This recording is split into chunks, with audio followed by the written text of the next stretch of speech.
ಇನ್ಫೋಸಿಸ್ ಆವರಣದಲ್ಲಿ ಆಯೋಜಿಸಿದ್ದ Mysuru big tech ಸಮಾವೇಶವನ್ನು ಕರ್ನಾಟಕ ಡಿಜಿಟಲ್ ಎಕಾನಮಿ ಮಿಷನ್ ಮುಖ್ಯ ಕಾರ್ಯನಿರ್ವಹಣಾಧಿಕಾರಿ ಸಂಜೀವ್ ಕುಮಾರ್ ಗುಪ್ತಾ ಇಂದು ಉದ್ಘಾಟಿಸಿದರು.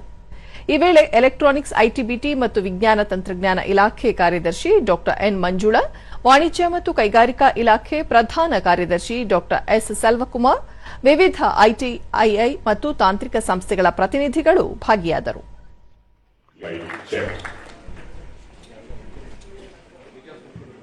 And the cluster of Mysore. So if you have any interest more, the CEO of ಬಳಿಕ ಸಂಜೀವ್ ಕುಮಾರ್ ಗುಪ್ತಾ, ಕರ್ನಾಟಕ ರಾಜ್ಯ ದೇಶದ ಸೇವಾ ವಲಯದಲ್ಲಿ 40% ರಫ್ತು ಹೊಂದಿದ್ದು, ವಿದೇಶಿ ನೇರ ಹೂಡಿಕೆ ಆಕರ್ಷಿಸುವಲ್ಲಿ ದೇಶದಲ್ಲೇ ಮುಂಚೂಣಿಯಲ್ಲಿದೆ.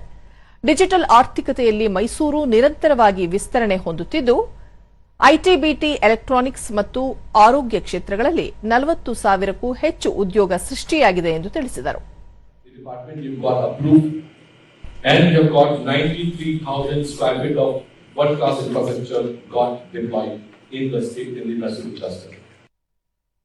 ಡಾ ಎನ್ ಮಂಜುಳಾ, ಉನ್ನತ ಶಿಕ್ಷಣ ಸಂಸ್ಥೆಗಳು, ಉತ್ತಮ ಮೂಲಭೂತ ಸೌಕರ್ಯ, ಸಂಶೋಧನಾ ಕೇಂದ್ರಗಳು, ಕೌಶಲ್ಯಯುಕ್ತ ಮಾನವ ಸಂಪನ್ಮೂಲ ಮೈಸೂರಿನ ಪ್ರಮುಖ ಶಕ್ತಿಯಾಗಿವೆ. ರಾಜಧಾನಿಯ ಹೊರಗಿನ ನಗರಗಳನ್ನು ಜಾಗತಿಕ ಹೂಡಿಕೆ ತಾಣಗಳನ್ನಾಗಿ ರೂಪಿಸಲು ರಾಜ್ಯ ಸರ್ಕಾರ ಜಾಗತಿಕ ಆರ್ಥಿಕ ಕಾರ್ಯಕ್ರಮಗಳನ್ನು ಜಾರಿಗೊಳಿಸುತ್ತಿದೆ ಎಂದರು.